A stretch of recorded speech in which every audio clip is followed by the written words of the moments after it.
I wish I could, I wish I could get avoided that. It was sad.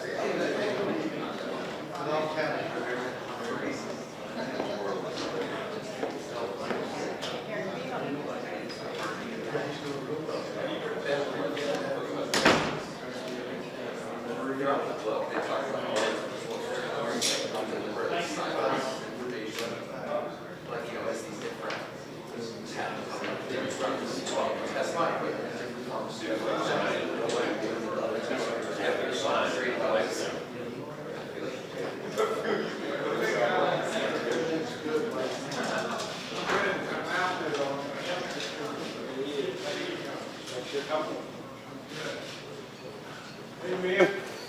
How are y'all doing? And ladies, hope everybody's good. I'm ready to go to the front line now. Oh, I'm going to unzip this when I sit to give myself some more room.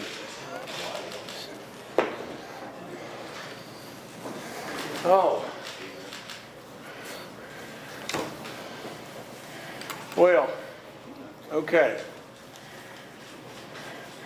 What we're going to talk about primarily is the roads, our secondary roads, things we're doing. I'm going to read you just a few things, and then I'm going to kind of turn you over to myself and Byrd and let you ask whatever you choose. You know, I guess the easiest way to start out is, as we've said before, the transportation or the highway department in general, over years and years, even decades, we kind of lost our way. We lost our way from the standpoint of, we really weren't looking necessarily at maintenance first. We were trying to survive, I guess is the right word. And along the way, we had this, you know, I don't know what you'd call it, but it was surely not wisdom, where we sold a whole lot of our maintenance equipment. And whether they be grade-alls, I think at one time we had 37 grade-alls, is that right? And we sold them all, you know, and then when you're starting to try to repair a road and you're trying to pull ditches or whatever it may be with a backhoe, you're truly getting footage done rather than miles done. And so that's just a bad mistake. That's just all there is to it. And so then we focused a lot of our attention on the Roads to Prosperity thing, which is great, and it worked. And we all should be very, very happy and grateful to what happened there, because it created a lot of just instantaneous jobs. But the focus was, in a lot of ways, on our bigger projects, and our bigger projects are tremendously important. There's no question about that. We're not taking the focus away from our big projects, but we have to get back and genuinely fix our secondary roads. Now, so I guess what the bottom line is, the focus had to be changed back to a maintenance first organization. You know, about a month ago, I met with all the county supervisors and the district managers and asked them to formulate a list of every single road and every single problem with every single road in their county. Now, they went out and did that list. I gave them 72 hours to get the list together. Well, they brought the list in, and you know, our secretary here would tell you that the list was 2 or 3 feet high. And it had everything in the world on it. And then we tried to prioritize what would be the best and what is the most important to do and do right now. Now, I'm very proud, very, very proud of this. In the last month, now get this, in the last month we have ditched and bladed more than 2,000 miles in West Virginia. 2,000 miles of our secondary roads we've done in the last month. We've ditched and bladed. We've also used in excess of 16,000 tons of asphalt to patch these roads. Now, we have with us today our Secretary White and Commissioner Jimmy Riston back there somewhere. I don't know where Jimmy went to. There he is, okay. Now let me just pause just for a second and go to 100,000 feet. We had to focus our attention on fixing the roads. We absolutely had to change the direction that we were going in, and so we had a good man in Tom Smith, but we had to go a different way.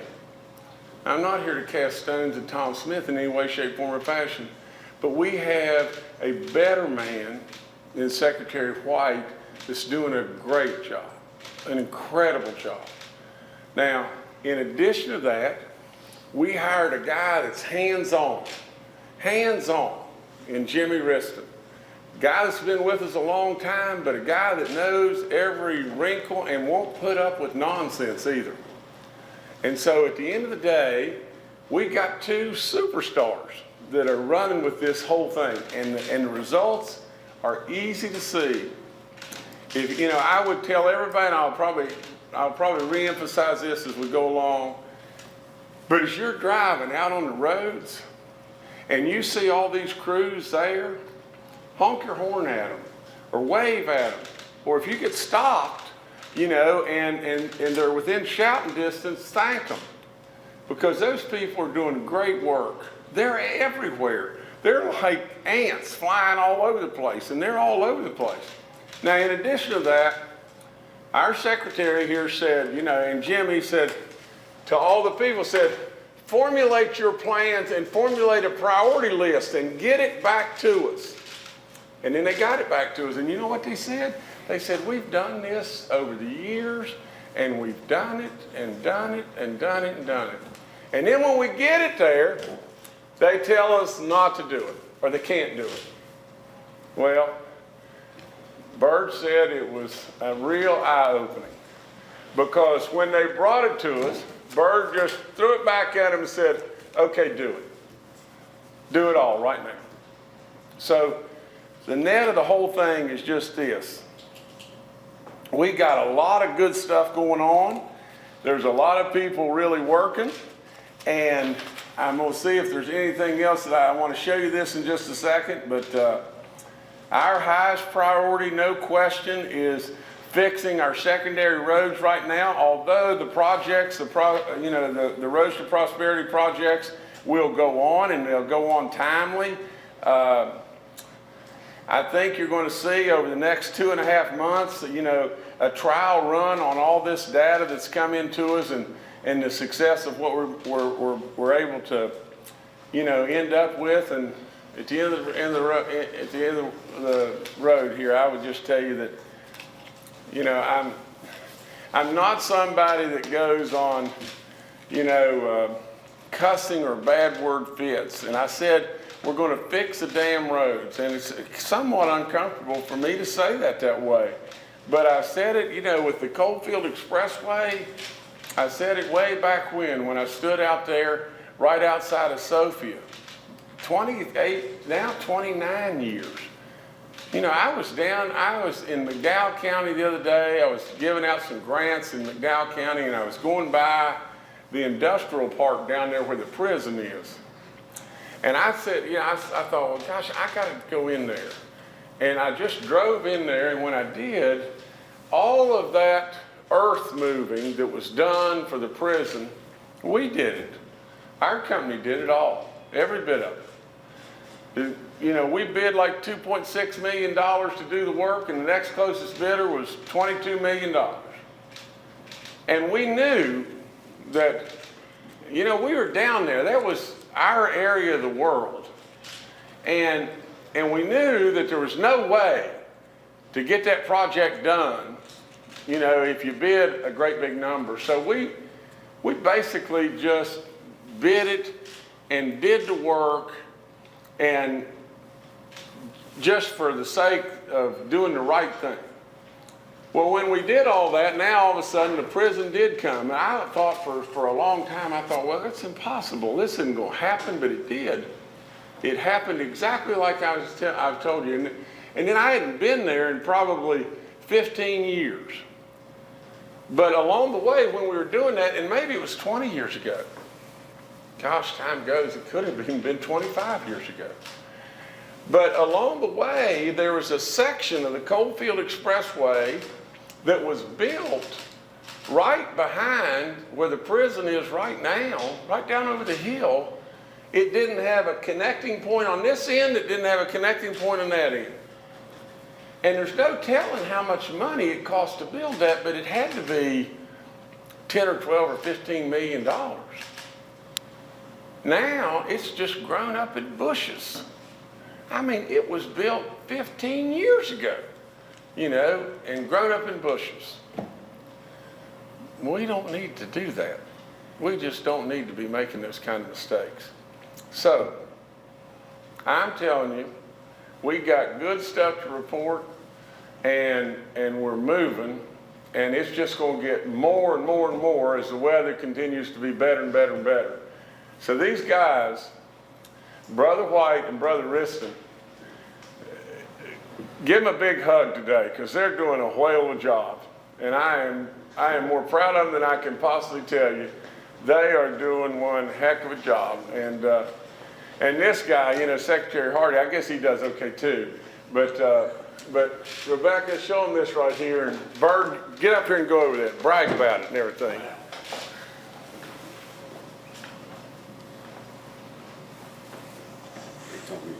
So you got to get over there where they can see you. Lord have mercy.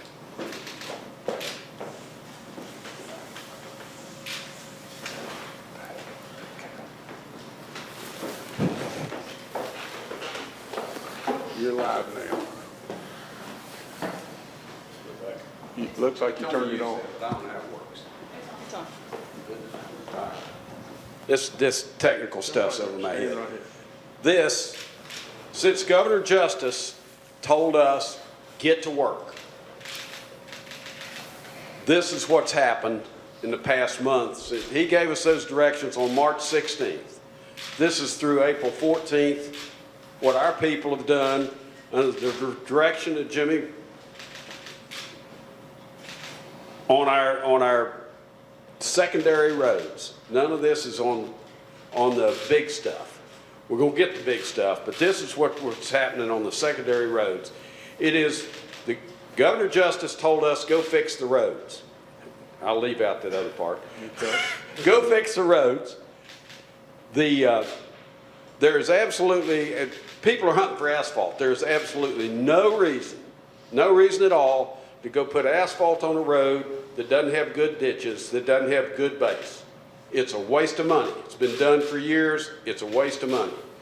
What we're doing is trying to get the roads prepared, get them ready, get the water off the road, get the base fixed, and then we'll go pave them.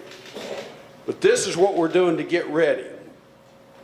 We've got to get pipes and culverts in there in order to get the water away from the road, into the ditch and away from the road. We've got to get a ditch done so that we've got a place to put the water. But all this is pre-getting other stuff done.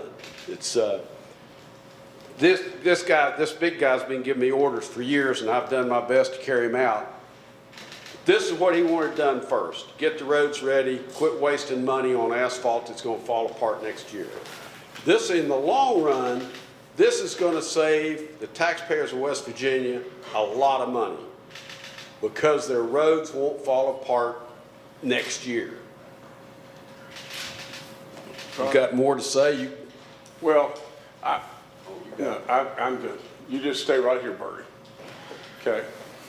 You got to calm down just a little bit now. Don't be so nervous. Just calm down. Okay? My dad would have said this over and over and over. You know, I tell you a lot of sayings and things from my dad. You know, my dad would say, if you were going to build a McDonald's, what three things are the most important three things if you're going to put in a McDonald's? And that's location, location, location. That's all there is to it. That's the three most important things. what are the three most important things in building a road, Jimmy? That's exactly what he'd look at me. What are the three most important things about building a road, Jimmy? And then it would be drainage, drainage, drainage. That's all there is to it. Exactly what we're doing right here. You know, really and truly, if you don't have proper drainage, you can have all the asphalt in the blooming world. And in all honesty, all you're going to have is just a flat mess. And so they put in an incredible amount of hours, and I just can't say enough for them. And I want everybody in the state of West Virginia, every single person in the state of West Virginia, if we can, to just toot your horn at these people and be proud of what they're doing. I mean, be absolutely proud. I mean, we got so many good things going on, it's unbelievable. I mean, I just came cruising down the turnpike here and everything. And of course, I'm going right through the toll booths because I've got an easy pass and everything, and I'm watching everybody else go through. $8, and they're just zooming through. $8 easy pass, and they're just happy as they can be, big grin on their face. They don't have to stop and look for money and all that kind of stuff, plus the fact that they're saving money every day. It's good stuff. Good, good, good stuff. The only thing I'd tell you is where we cut these slices in the interstate, I don't know why in the world we did that. I have no idea why we did it and everything, because I'm not a civil engineer and everything, but you got somebody getting a little smoother because they're driving us all crazy. Okay, sit down, Byrd, and we'll take your questions as best we can. Governor, how does this stack up against what you would normally do in the spring? Is this a lot more than is normally done? I have no feel for it whatsoever. Well, Jimmy, come up here. You can tell them. Jimmy's been normal for spring after spring.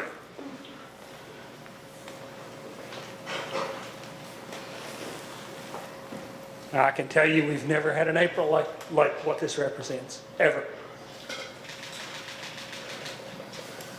Now, you got to elaborate just a little bit, but that's pretty good. Well, we got our mission, and you know, the routine that wasn't good enough. It's just not good enough. We'll just slide back further if we keep doing the same thing the same way. So the bottom line is we did exactly what Governor Justice told you. We went back to our roots. We went back to our work ethic. We went back to our heritage. We went back to our character. And this is the result. And you're going to see this. You're going to see those numbers just grow exponentially all summer long. Obviously, you did 2,000 miles of ditching. How much of a handicap is it not having all those grade walls? We tend to do the best we can with what we have, and what we have is what we have. But we're working on that too. We're going to get what we need to finish the job.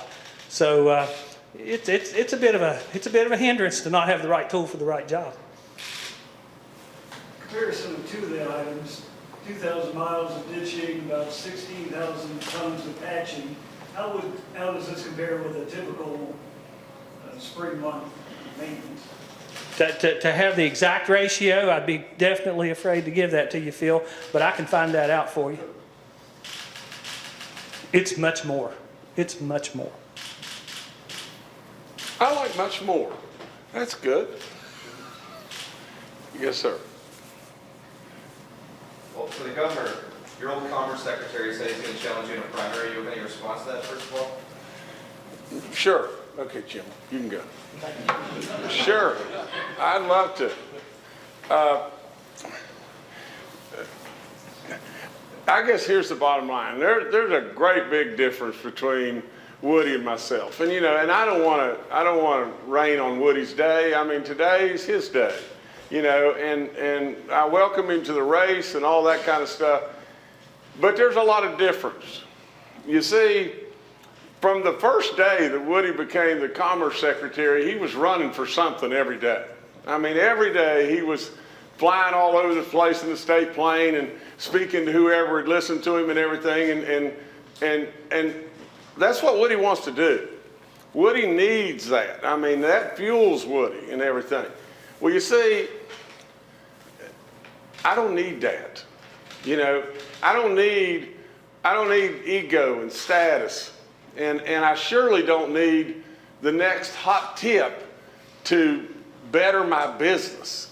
you know, and in all that running and everything, just to call it like it was, I mean, that's what got Woody in a mess. I mean, because there was things that were going on that were basically traced back to they were self-serving things.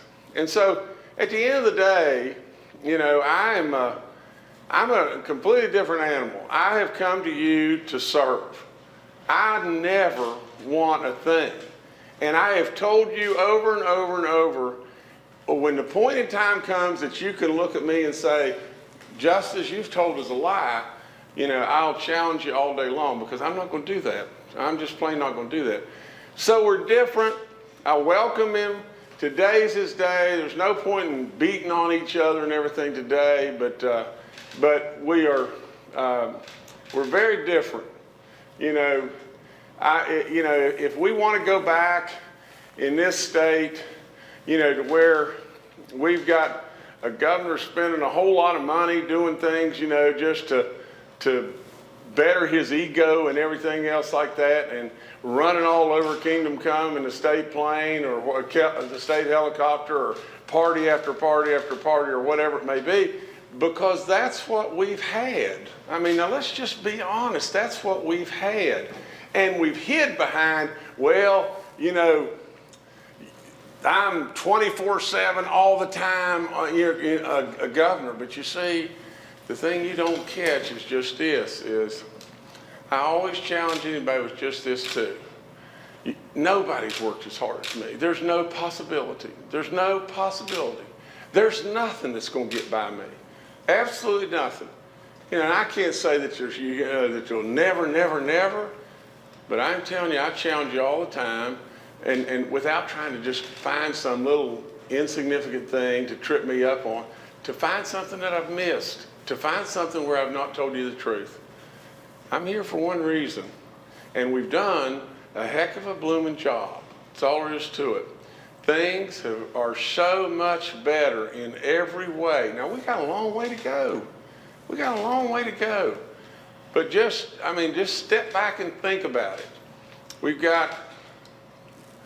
just got a lot of good things going. Yes, sir. Obviously, you got the list last month from your DOH engineers and supervisors. List is high, some of it in handwriting. How close are we to seeing kind of a perfected list based on that? And I'm sure that that's going to be triaged to some extent based on the needs or whatnot. How close are we to seeing kind of a final kind of report list detailing the plans to fix some of those? Let me answer this first, and then you go. Stephen, I think what you're going to hear from Byrd is just this: is once we can cleanse the list and prioritize the list and everything, then you're going to see a weekly updating of projects that were finalized and fixed and done, and just an ongoing thing where you can watch it. You can just watch absolutely right on the screens and everything exactly what's happening and how it's going about. Governor, there were a lot of problems. Wait a minute, wait. Byrd was going to follow with Steve, and then I come back. Before this week is over, it will be posted on our website, a list of jobs that we intend to complete before the end of this fiscal year, before July. And you'll be able to look at it. Now, the list for the rest of the year will come out as soon as you can imagine. We got all these little slips of paper, keying them in, getting them in order, eliminating duplications. But we've got from now to July ready to be posted in the next day or so, and you'll see it. Governor, the Rise Flood Housing Program had serious problems. Did that get by Mr. Thrasher, or did it get by you? It's just now getting back up to speed after a lot of work with the National Guard. Well, I'm the governor, guys, you know, and really and truly, I accept that responsibility all the time, you know, but you have 40,000 people or whatever, they're out there and supposedly doing their job. You know, the thing that triggered everything with the pause was a change order that came out of nowhere on an $800,000, and if I understand correctly and everything, but on an $800,000 project, a change order is $17 million. You know, and it was approved. You know, that was the other thing. And if we just didn't happen to catch it, we would have had monies through FEMA or HUD or whomever, and they would have gone. You know, and then I said, my God, living, what are we doing here? You know, and everything. Well, we surely lost our way. And the first person in that line, and Jake said, you know, asked me the question before I ever did it, are you going to fire your commerce secretary? Because that was the first guy in the line. And, but it was, you know, it got out of hand. We stopped the $17 million change order stuff. We probably saved the state $8 or $9 million just by stopping it.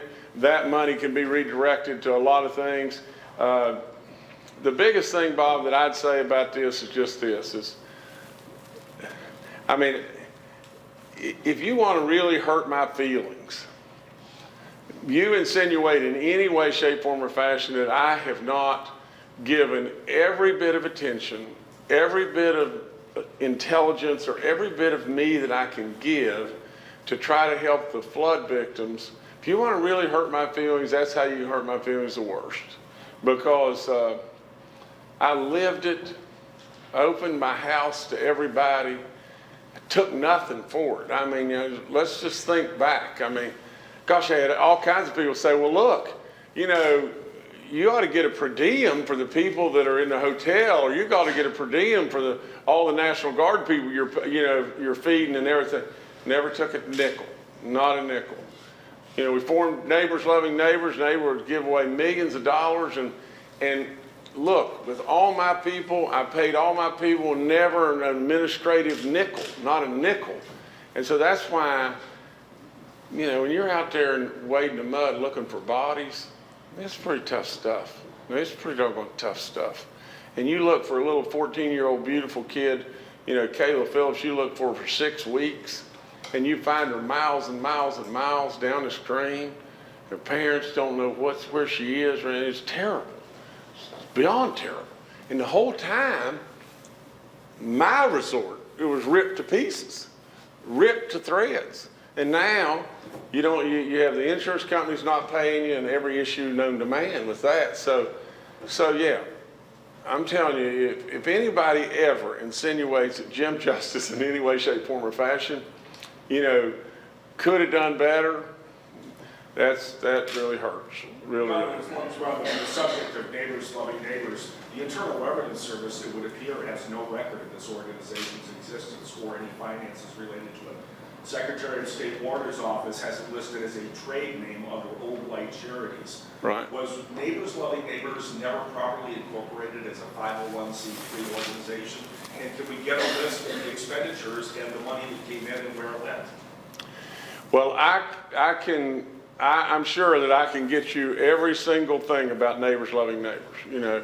But here's how Neighbors Loving Neighbors came into being. We were getting ready for the golf tournament. I came up with the name.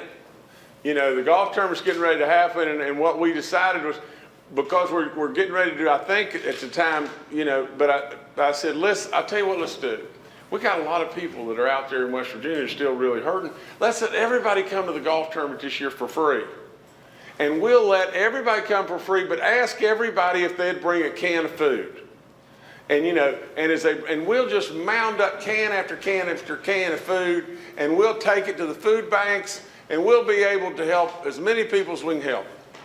And then 3 weeks later, the flood, poof, right before the golf tournament. So all of a sudden now, you're surely not going to have anybody come to the golf tournament because the golf courses are washed away. So that turned then to people sending money into Neighbors Loving Neighbors. And Habibi Mamoon, you know, headed it up, did a great job with it. And basically, you know, I had 3 or 4 different people in my organization that were just taking the monies in and distributing the monies out, and positively, without one thread of doubt. There was never an administrative fee taken, never anything taken. All the money was given, every bit of it. In fact, I was never associated with any, I never saw the books, I never saw anything with that.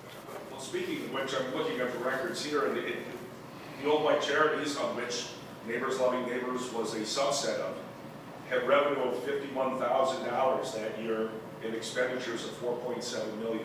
Again, can we get an accounting of where the revenue that was that came in and the expenditures that went? You can get the accounting all day long, but you're looking at the revenue. I mean, you're just looking at it. I mean, for crying out loud, guys, at the end of the day, I was the charity. Any way you cut it. Doesn't matter. Doesn't matter what anybody says. The golf tournaments probably cost Jim almost $70 million to have in West Virginia. $70 million to have in West Virginia. The state of West Virginia has benefited beyond belief. Earl Ray, when he was the governor, said we got the Procter & Gamble plant because we had the golf tournament, we were there entertaining people and everything else. I've said over and over and over, starting in the campaign, I refused $1,750,000 sponsorship from the state, and let's just add up what I have refused so far on that. I'd say you're approaching $10 million of sponsorship money from the state. I've refused all of it. How's Old White made it?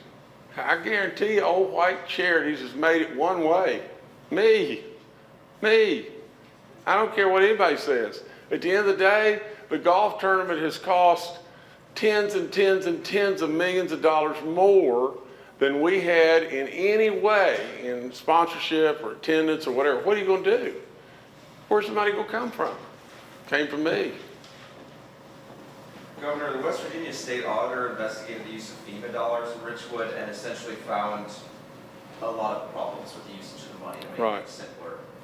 They've recommended the FEMA Inspector General come in and investigate. I mean, in light of their findings, is it really accurate to say that nothing gets by you? I mean, there seems to be some serious problems. Well, I don't know how in the world that you could hang the Richwood situation on me.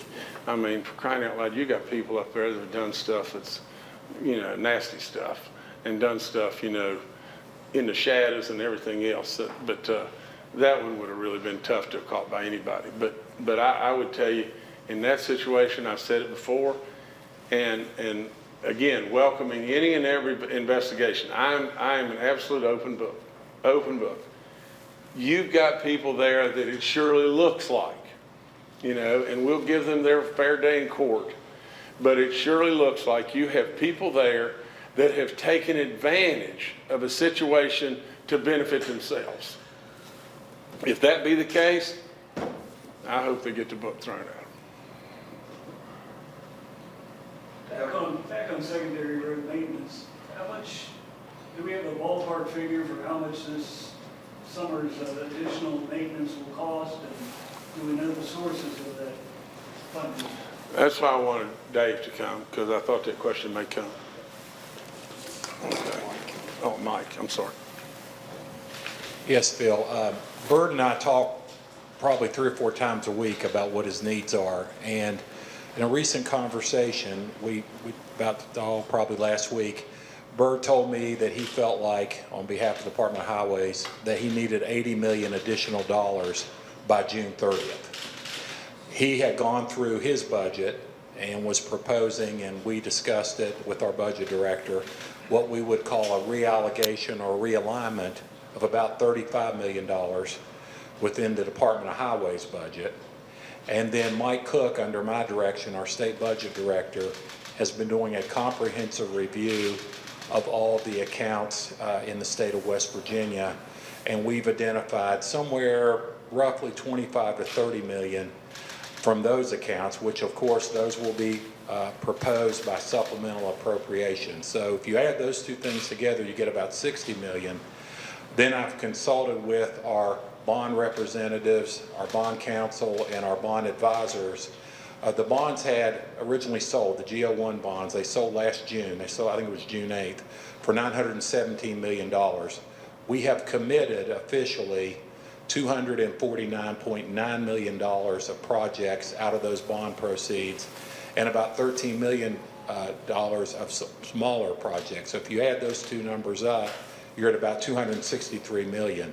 So we have a pool of money from the GO bond proceeds, 917 less 263. Our initial proposal between now and June 30th for today, unless Byrd reworks his numbers, is going to be roughly $20 to $25 million out of GO1, which gets us to the finish line, our first step between now and June 30th of about $80 to $85 million. Do you have numbers specifically from this chart in the past month, how much this cost? I have consulted with Byrd White extensively about how much he feels he needs, and the number that we've targeted is 80 to 85 million. Then we're For going to go this from month? July 1 on. July 1 on, we haven't gone past this fiscal year. Our first goal was to see what we needed between now and June 30. I would anticipate over the next few weeks that I'll be working with our state budget director, our bond folks, and of course highways, where we work together constantly to identify where we're going July 1st forward. Has there been anything in writing with bond counsel saying, here's the upper limits of what you can do with bond money? The bond counsel has always been consistent with, and our bond advisors, that the average lifespan of the assets that you purchase from GO1 needs to be 15.2 years or more for the average life.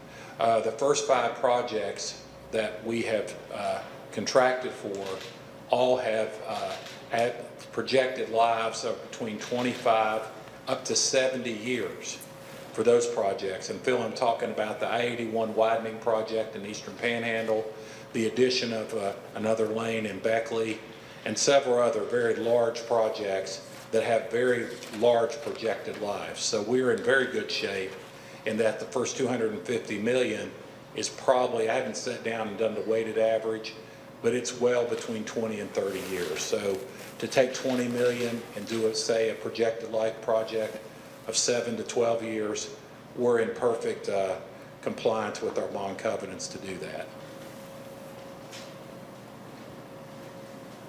Have you gotten any updates from the DOJ, any requests for other documents related to the subpoena to the Greenbrier?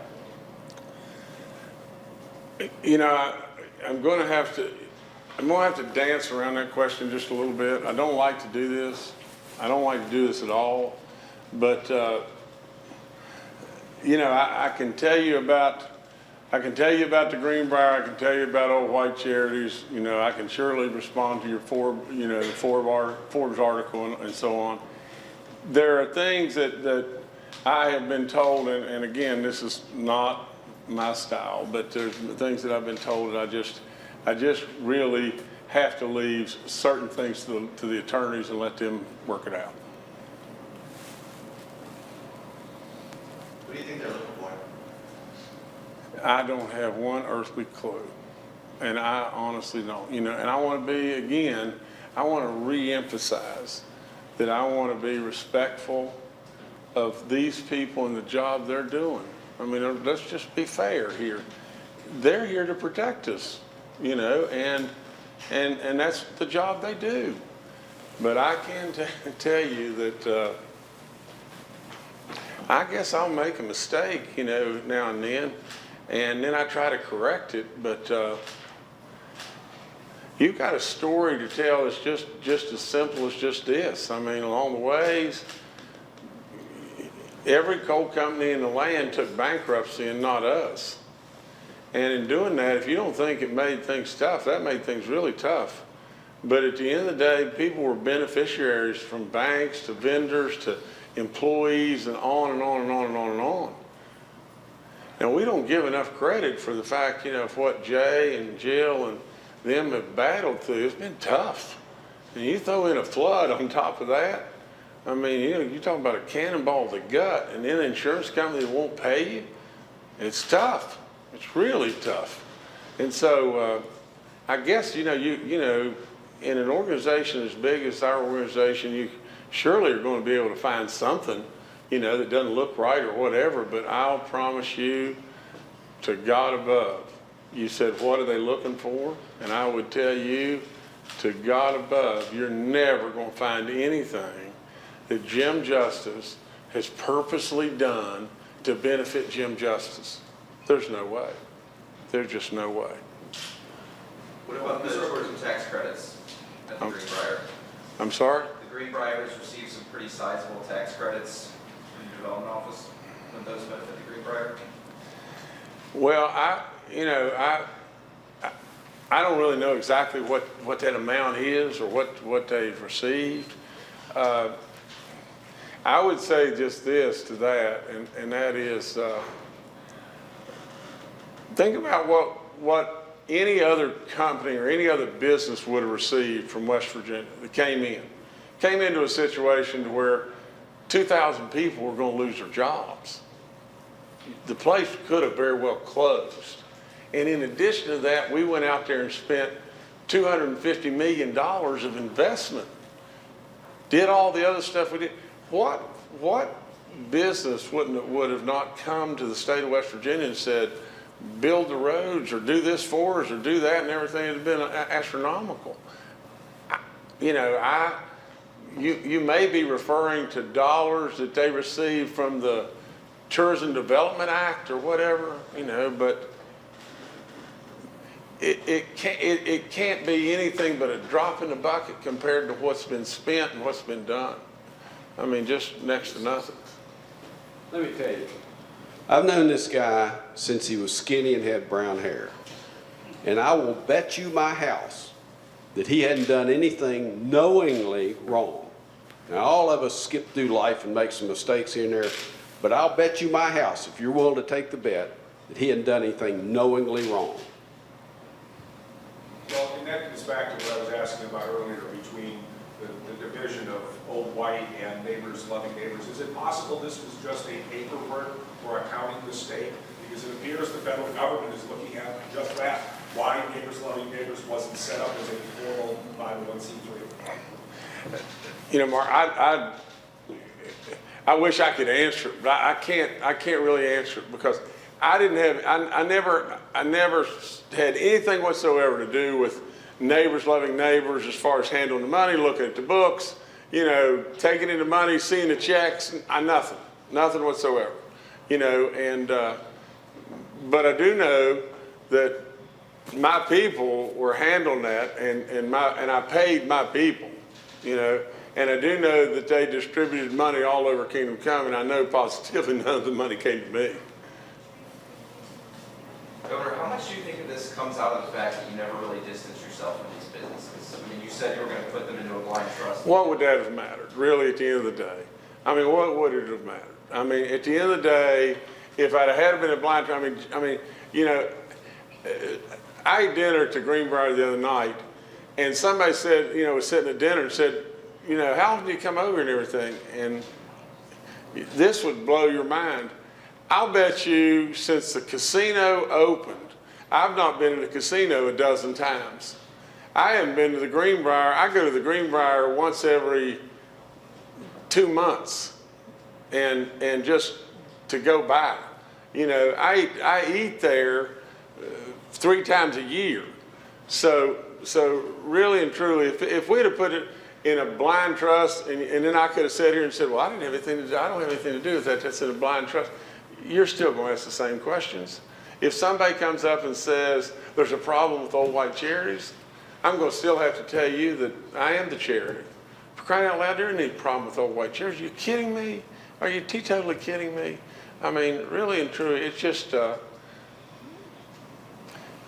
from the Forbes article standpoint, now we want to give the investigators their due and let them investigate whatever they want to investigate, because I welcome it. I love it, to tell you the truth. Because when you know you're right, they can investigate till the cows come home. But from the Forbes article standpoint, you'll see something back on that real soon. There's all kinds of inaccuracies. I've said that I don't want to get into what the inaccuracies are at this time. And we know absolutely that article turned on a dime and turned into a political hit job. That's all there is to it. Guarantee it. You'll see as time goes by. But I can't comment anymore on that. Governor, did you ever threaten to close the Greenbrier seasonally if it wasn't included in the TIF district, Greenbrier County? No, here's what I would tell you, that, I think it's fair to say this, that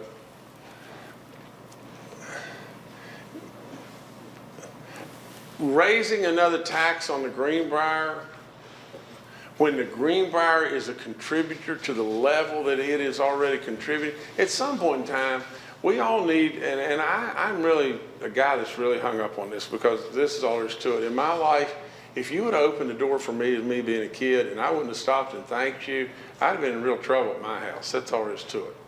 I'm a real believer in people being appreciative to one another all the time. The Greenbrier is an incredible resource for Greenbrier County and the state of West Virginia. Incredible resource. The Greenbrier, let's be fair, the Greenbrier was just like the state of West Virginia. The Greenbrier was dead. The Greenbrier was told by the Marriott, who was the stalking horse bidder in the bankruptcy, that they were going to go to 700 to 900 employees. There's half of the workforce of the Greenbrier that's losing their jobs, and you look at those people and look at their faces, and I was looking at them every day, whether it be in the schools or wherever it may be. But you look at those people, what are they going to do? When their dad's dad or mom's mom worked at the Greenbrier forever and a day, and now they're going to lose their job, where are they going to go in White Sulphur Springs? I mean, let's be real. What is going to happen to those people? Well, we saved their jobs. That's all there is to it. If Marriott would have been there, bless their heart, Marriott's a great company and they were great to work with and all that, but it would have been a lot different animal than it is today. Now, with all that being said, just jacking another tax onto the Greenbrier and everything in a situation that the Greenbrier's in, it would really, really hurt the Greenbrier. I would tell you all this. And I have been really removed from running the Greenbrier for a long time. But if I were to give you, if I would be your financial consultant on the Greenbrier and tell you you own it and how should you run it to make money, today, the only way in the world that you can make it and really do well, and the Greenbrier just went through and had a really good year this last year. Best year it's ever had. And it's doing fine. The Greenbrier's surviving and the Greenbrier's going to do good, really good. But if you want to maximize your profitability to Greenbrier, let the last day that you're open be the day after Christmas. And then open up on June the 1st.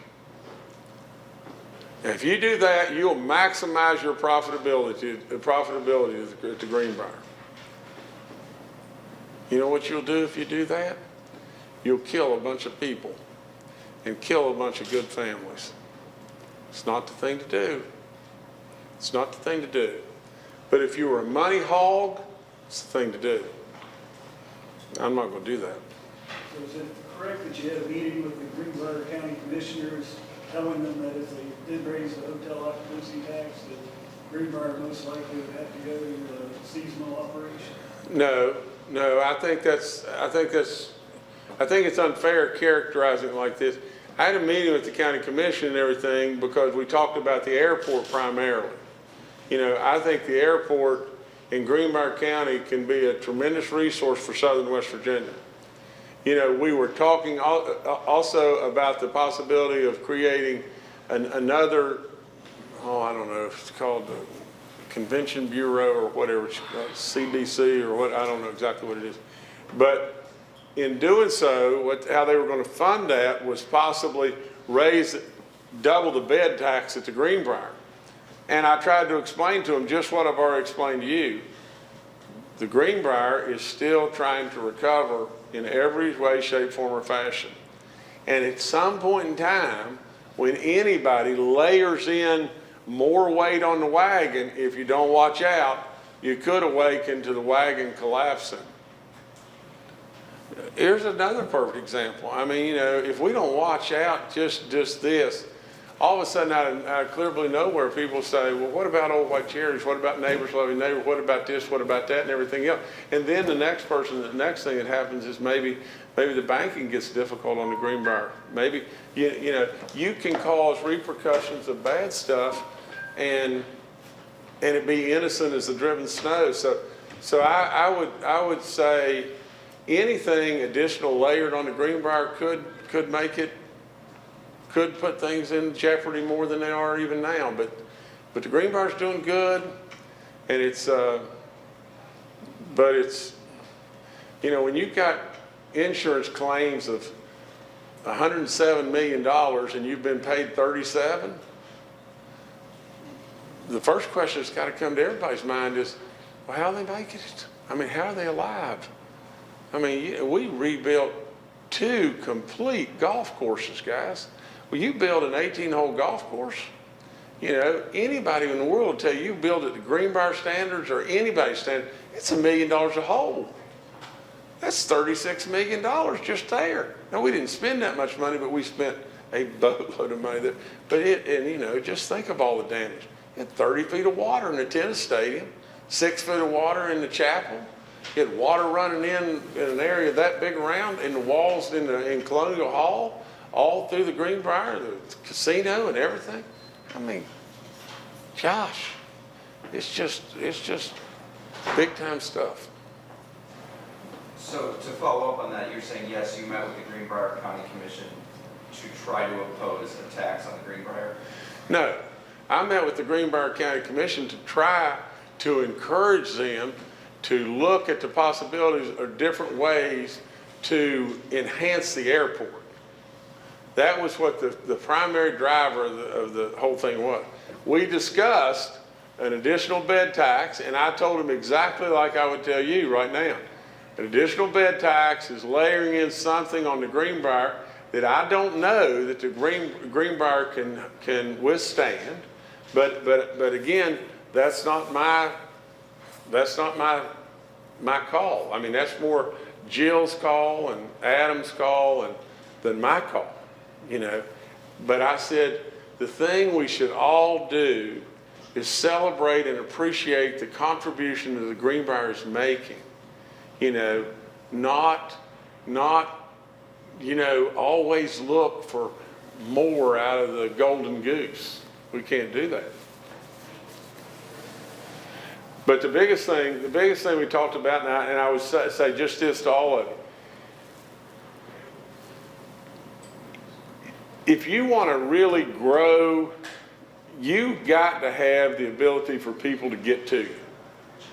That's all there is to it. In southern West Virginia, just think of what we've got. We've got mountains and trout streams and hiking and all kinds of hunting and all kinds of stuff like that. But you've got ATV, the ski facilities are close there. You got great golf, great, you know, hospitality. You've got all that in that area. Tourism is really booming in that area, but you can't get people to you. You can't get them to you. You know, that airport, to me, is the key to southern West Virginia really moving, or the Beckley Airport. One of the two. One of the two. And so we got to just find a way to get real air service, big time air service, you know, into that area. You know, we just worked on one other thing, you know, and that was the Marion County, and I'm going to mispronounce, but it's the airport at Bridgeport, Clarksburg, Marion County Airport, I think is what it's called. But you know, they're doing the project up there it's just going to bring in all kinds of manufacturing opportunities and everything. They're going to move a mountain and spend $70 million, and it's really that's really great. Okay. Thank y'all.